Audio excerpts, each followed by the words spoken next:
వాళ్ళ వాస్తవాలు ఇట్లా ఉంటే కొంతమంది కన్నుబడింది. ఈ జిల్లాలో ఉన్న ముగ్గురు మోసగాళ్ళు, ముగ్గురు మంత్రులు అడ్డమైన మాటలు చెప్పి అధికారంలోకి వచ్చి ఇక్కడున్న డిప్యూటీ సీఎం గారు చెప్పారు, వాళ్ళు చాలా అందంగా కమల్ హాసన్ గారి కంటే గొప్పగా నటించి చెప్పాడు. ఏం చెప్పాడు?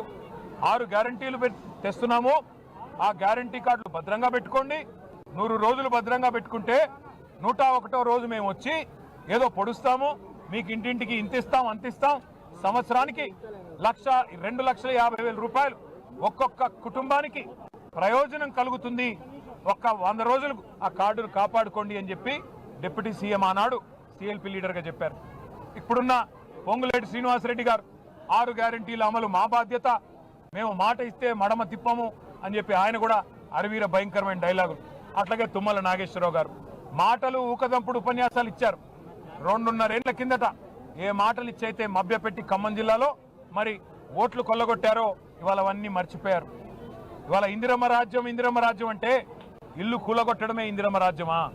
పేదవాడి హక్కులున్నా, పేదవాడికి వాడి దగ్గర మరి పట్టాలున్నా నోటికాడి ముద్ద లాక్కొని వాళ్ళను మెడలు బట్టి గెంటేసి మరి ఏదో శత్రు దేశం మీద దండయాత్రకి పోయినట్టు 4,000 మంది పోలీసులు పోయి వారిని రోడ్డు మీద వేయడమే, మెడలు బట్టి గెంటేయడమే ఇందిరమ్మ రాజ్యమా? అక్కడ ఉన్నదంతా ఎస్సీలు, ఎస్టీలు, బీసీలు, మైనారిటీలు, ఎవరు కూడా సంపన్నులు లేరు. పక్కనే విల్లాలు కట్టుకొని విలాసవంతంగా ఉంటున్న కాంగ్రెస్ నాయకుల మాదిరిగా అక్కడ ఎవరు సుసంపన్నులు ఎవరు లేరు. 100 గజాల్లో కొన్ని రేకుల షెడ్లు, కొన్ని గుడిసెలు, కొన్ని ఈ మధ్యన అప్పో సప్పో చేసి కట్టుకున్న ఇండ్లు, వాటిని కూల్చడానికి మీకు మనసెట్లా వచ్చింది అని జిల్లా మరి మంత్రులు నేను అడుగుతా ఉన్నా. మీరు ఇవాళ ఈ ప్రభుత్వం వచ్చిన తర్వాత ఒకటి గమనించండి, రాష్ట్ర వ్యాప్తంగా విధ్వంసమే తప్ప నిర్మాణం ఎక్కడన్నా జరిగిందా? హైడ్రా పేరిట హైదరాబాద్లో అరాచకాలు, మూసీ డెవలప్మెంట్ పేరిట, గాంధీ బొమ్మల పేరిట ఇవాళ ఎప్పటి నుంచో కాంగ్రెస్ ప్రభుత్వంలోనే పర్మిషన్లు ఇచ్చిన అపార్ట్మెంట్లను కూల్చే ప్రయత్నాలు. అట్లాగే ఎంత దయలేని ప్రభుత్వం, ఎంత రాతిగుండ ప్రభుత్వం ఇది అంటే, మహబూబ్ నగర్ పట్టణంలో దివ్యాంగులు, కళ్ళు కనబడిన వాళ్ళు, చెవులు వినబడిన వాళ్ళు, కాళ్ళు చేతులు చక్కగా లేని వాళ్ళు దివ్యాంగులు 150 ఇండ్లు కట్టుకుంటే ఈ ప్రభుత్వం వచ్చినాక బుల్డోజర్లు పెట్టి వాళ్ళని కూడా కూల్చేశారు. లగచర్లలో గిరిజనుల భూములు లాక్కున్నారు. ఇదేనా ఇందిరమ్మ రాజ్యం అంటే? గిరిజనుల భూములు లాక్కోవడం, గిరిజనుల మాన ప్రాణాలకు హాని తలపెట్టడం, వారికి గౌరవం లేకుండా చేయడం, దళితులను ఇబ్బంది పెట్టడం, బలహీన వర్గాలను ఇబ్బంది పెట్టడం, చివరికి దివ్యాంగుల ఇండ్లు కూలగొట్టడం ఇందిరమ్మ రాజ్యం అంటే మొత్తం విధ్వంసమే తప్ప ఎక్కడన్నా నిర్మాణం జరిగిందా? ఆలోచించండి. నేను ఖమ్మం జిల్లా మంత్రులను కూడా ఒకటే అంటా ఉన్నా, మీరు మీ అధికార తొత్తులు, మీరు ఎన్ని డైలాగులు కొట్టినా వాస్తవాలు వాస్తవాలుగానే ఉంటాయి. ఆ పట్టాలు ఖచ్చితంగా జెన్యూను. మీ పక్కన ఉండే దొంగలు కొంతమంది, 3 రియల్ ఎస్టేటు వ్యాపారులు, వారి ప్రయోజనాల కోసం 3 మంత్రులు పనిచేస్తూ ఉన్నారు.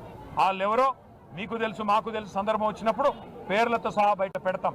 ఖచ్చితంగా ఆ 3 రియల్ ఎస్టేట్ వ్యాపారుల కోసం ఇవాళ మీరు దాదాపు 910 కుటుంబాలని మెడలు బట్టి రోడ్డును నూకినందుకు వారి శాపాలు, వారి ఆక్రోశం, వారి కన్నీళ్లు ఉత్తగానే పోవు. తప్పకుండా ఆ కన్నీళ్లలో మీ ప్రభుత్వమే కొట్టుకపోయే రోజు వస్తుందని చెప్పి కూడా నేను హెచ్చరిస్తా ఉన్నా. జరిగిన తప్పును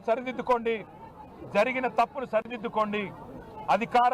అధికారం మత్తులో ఇవాళ మీరు చేసిన తప్పును మంత్రులకి నేను విజ్ఞప్తి చేస్తా ఉన్నా, డిమాండ్ చేస్తా ఉన్నా, వెంటనే సరిదిద్దుకోండి. అక్కడే ఇల్లు కట్టివ్వండి.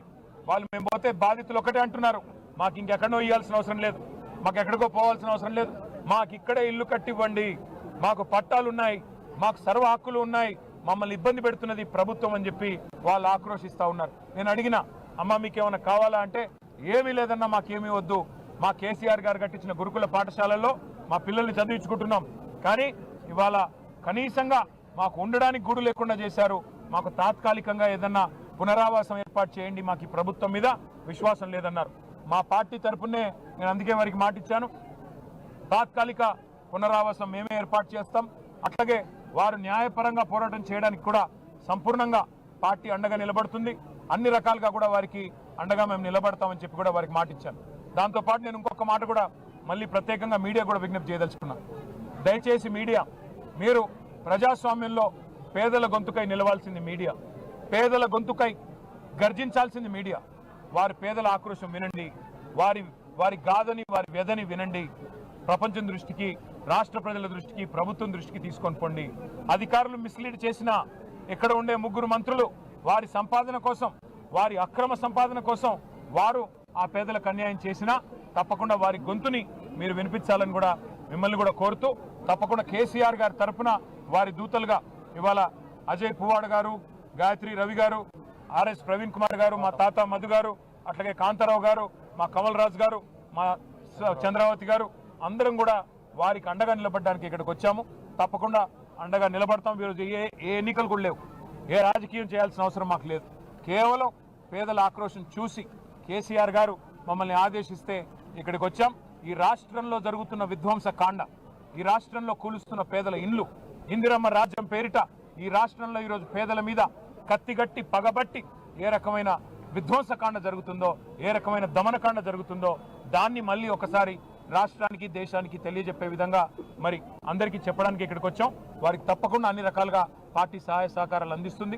కలిసి వచ్చే ప్రతి ఒక్కరితో కలిసి పోరాడతాం. మాకేమీ రాజకీయం లేదు. ఉదయం కొంతమంది కమ్యూనిస్ట్ సోదరులు కూడా అక్కడ పోయారంట. వారితో కూడా కలిసి నడవడానికి మాకు ఏ బేసిజం లేదు. ఎందుకంటే వారికి న్యాయం జరిగితే మాకు చాలు. ఇందులో మాకేం రాజకీయ ప్రయోజనం ఆశించి చేయట్లేదు. కేవలం ఎవరు కలిసి వచ్చినా అవసరమైతే జాయింట్ యాక్షన్ కమిటీ ఏర్పాటు చేసుకుని అయినా సరే తెలంగాణ ఉద్యమంలో కలిసికట్టుగా ఎట్లా పోరాడామో ఆ పేదల కోసం కూడా అట్లా పోరాడడానికి బేసిజాలు లేకుండా మేము సిద్ధంగా ఉన్నామని తెలియజేస్తూ సహకరించిన మీడియాకు కూడా ప్రత్యేకంగా ధన్యవాదాలు. Thank you.